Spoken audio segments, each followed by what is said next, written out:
आज आपण बनवूया कटोरी चाट।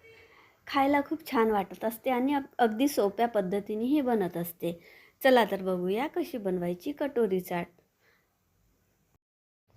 गोड, आंबट, तिखट संपूर्ण गोष्टी एकाच ठिकाणी आणि खायला पण खूप छान वाटत असते। मुलांना तर बनवली की खूपच आवडते। चला तर बघूया कशी बनवायची। याकरता मी अर्धा किलो मैदा चाळणीने चाळून घेतला आहे। त्याकरता थोडे तेल तापवून त्यामध्ये थोडा ओवा टाकून मोहन तयार करून पीठ कडक भिजवून घेतले आहे व 15 मिनिटं झाकून ठेवले आहे। त्यानंतर त्याच्या पातळ पातळ अशा पुऱ्या बेलायच्या आहे व कटोरीला तेल लावून ह्या पुऱ्या चिपकवायच्या आहे। त्याचप्रमाणे आतमधल्या कटोरीच्या चाटसाठी मी छोट्या पुऱ्या बनवल्या आहे।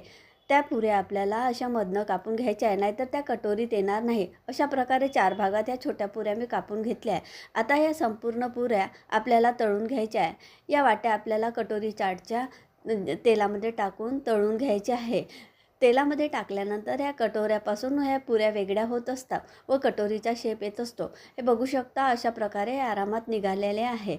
कटोरीला तेल लावल्यामुळे या पुऱ्या कटोरीला चिपकत नाही व आरामात निघत असतात। कटोऱ्या तळल्यानंतर आता ह्या ज्या छोट्या पुऱ्या आपण 4 भागात तयार केल्या होत्या त्या आपण तळून घेत आहे। या पण गोल्डन ब्राऊन येतपर्यंत आपल्याला तळून घ्यायच्या आहे। अशा प्रकारे दोन्ही साहित्य आपल्याला गोल्डन ब्राऊन होतपर्यंत तळून घ्यायचं आहे। आता ह्या संपूर्ण साहित्याचा वापर करून आपल्याला कटोरी चाट तयार करायची आहे। चला तर बघूया कशी बनवायची ही कटोरी चाट। अशा प्रकारे कटोऱ्या व आपल्या कटोऱ्याच्या आतमध्ये भरले जाणारे साहित्य व्यवस्थित गोल्डन ब्राऊन झालेले आहे। आता याकरता आपण काही साहित्य घेतले आहे। त्याकरता बारीक शेव, तिखट, मीठ,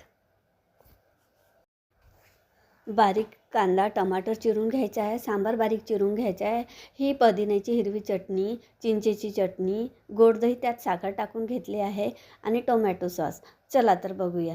कटोरीमध्ये जे बारीक आपण तळून घेतलेले पीस आहेत ते टाकले आहे। आता त्यावर मी गोड दही टाकून घेत आहे। त्यानंतर कांदे टमाटर टाकायचे आहे। कांदे टमाटर टाकून झाल्यानंतर हिरवा सांबार, टोमॅटो सॉस, चिंचेची चटणी,